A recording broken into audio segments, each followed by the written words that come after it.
Assalamualaikum warahmatullahi wabarakatuh. Bismillahirrahmanirrahim. Alhamdulillahi rabbil alamin. Innal hamdalillah nahmaduhu wa nasta'inuhu wa nastaghfiruh wa na'udzu billahi min syururi anfusina wa min sayyiati a'malina. May yahdihillahu fala mudhillalah wa man yudlil fala hadiyalah. Asyhadu an la ilaha illallah wahdahu la syarikalah wa asyhadu anna sayyidana Muhammadan abduhu wa rasuluh.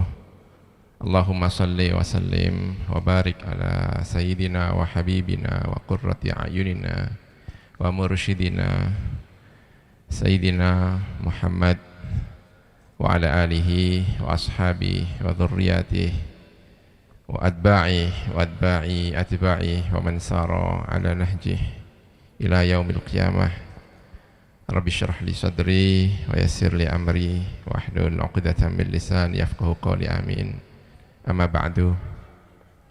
Yang kita muliakan bersama-sama para habaib, Habib Jindan bin Naufal, Habib Ali bin Sahal, Habib Ahmad yang terhormat, yang kita muliakan bersama-sama, guru kita Kiai Haji Tamrin, Kiai Haji Muhammad Tamrin, Kiai Haji Khairuddin, sahabat saya Kiai Haji Aqib, ya, Husnul Aqib Gus, atau Kiai Haji Nunu kalau terkenal di sini, teman saya waktu di Mesir dulu, ya. Dan bapak-bapak semuanya, ibu-ibu, hadirin yang dimuliakan oleh Allah Subhanahu wa taala, amin ya rabbal alamin. Para bapak-bapak semuanya yang hadir, barangkali mohon maaf ya, belum ada yang kenal dengan saya barangkali, ya.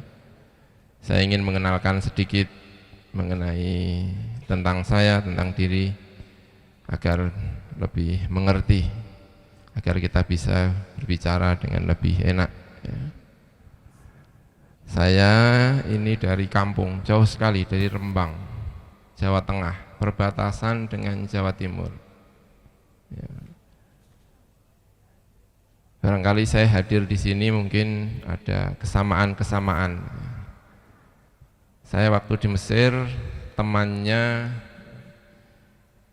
Zainul Majdi, Kiai Haji Tuan Guru Zainul Majdi, sekarang Ketua Umum Nahdlatul Wathon di Pancor, sekarang Gubernur Nusa Tenggara Barat, ya. Ini saya punya ayah barangkali cukup terkenal, namanya Kiai Haji Maimun Zubair. Ayah saya namanya Zubair. Ini sengaja saya ceritakan agar ada kesamaan dengan pendiri Nahdlatul Wathon. Ayah saya ketika berada di Mesir dulu itu muridnya Syekh Amin Al-Qutbi, salah satu guru dari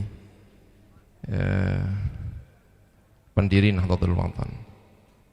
Syekh Amin Al-Qutbi, Al-Adib, Al-Arib, ahli sastra Arab, beliau Syekh Amin Al-Qutbi. Orang tua saya ngaji kepada beliau, salah satunya adalah kitab Riyadhus Shalihin, Alfiyah Ibnu Aqil, kitab-kitab yang lazim dipelajari di pesantren-pesantren, baik di lingkungan Nahdlatul Ulama maupun di Nahdlatul Wathon.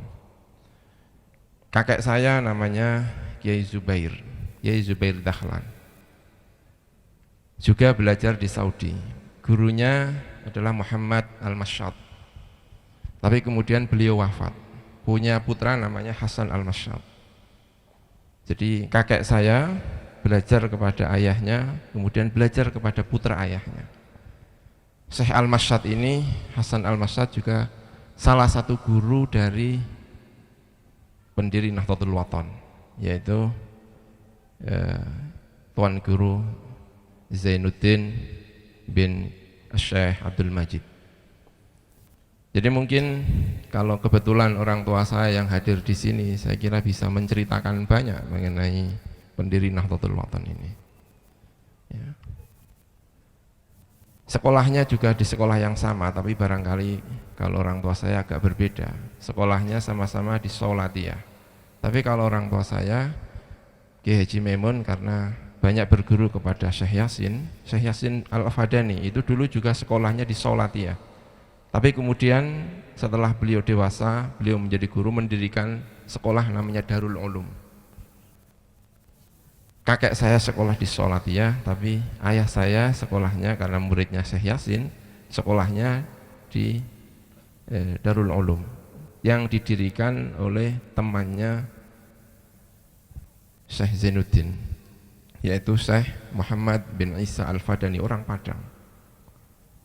Ya, dari cerita-cerita ini sebetulnya saya ingin mengatakan bahwa baik Nahdlatul Ulama maupun Nahdlatul Wathon ini dalam sejarahnya adalah sama.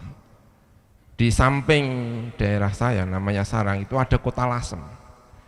Kota Lasem itu terkenal dengan ulama-ulama Nahdlatul Ulama. Ada mursyid pertama Thariqah dalam tradisi Nahdlatul Ulama, Kiai Haji Baithawi Lasem. Barangkali pernah kenal. Di Nahdlatul Ulama itu ada namanya Jam'iyatu At-Thariqah Al-Mu'tabarah, Thariqah yang diakui.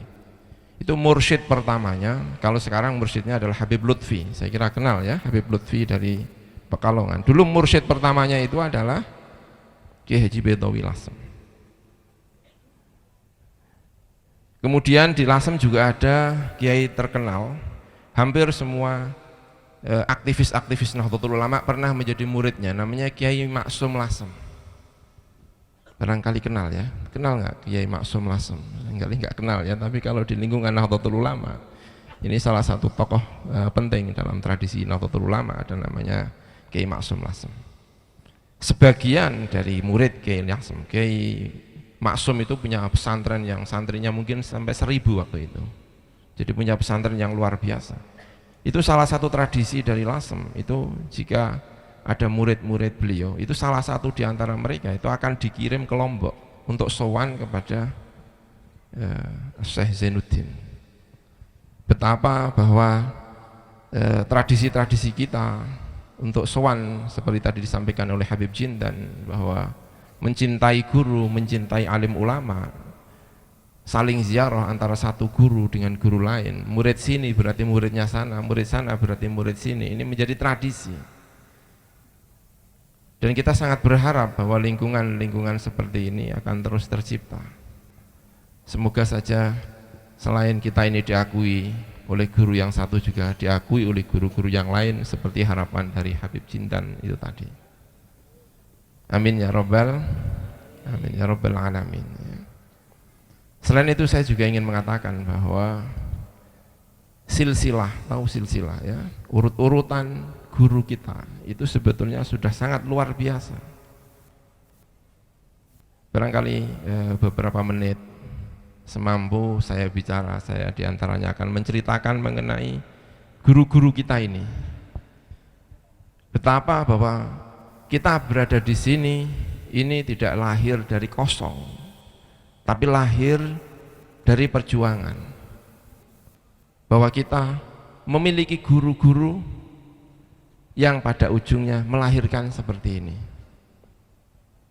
Seperti isyarat dalam ayat akhir dari surat Al-Fatah, Muhammadur Rasulullah, tadi sudah dibaca oleh Habib Jindan, Muhammadun Rasulullah walladzina ma'ahu asyidda'u 'alal kuffari ruhama'u bainahum tarahum ruk'an sujadan yabtaghuna fadlan min rabbihim wa ridwana.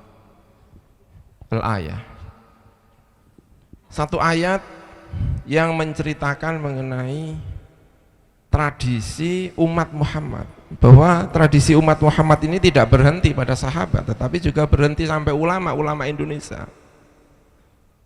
Mulai dari sahabat Ansor, sahabat Muhajirin, kemudian diteruskan oleh Khulafaur Rasyidun, diteruskan oleh Bani Abbasiyah, diteruskan oleh Bani Umayyah, diteruskan oleh para pembesar ulama-ulama yang ahli ibadah, ulama-ulama yang kemudian menelurkan thariqah, diteruskan oleh Daulah Utsmaniyah, dari Daulah Utsmaniyah kemudian menuju ke Mekah, menuju ke Yaman, hingga kemudian sampai ke Indonesia.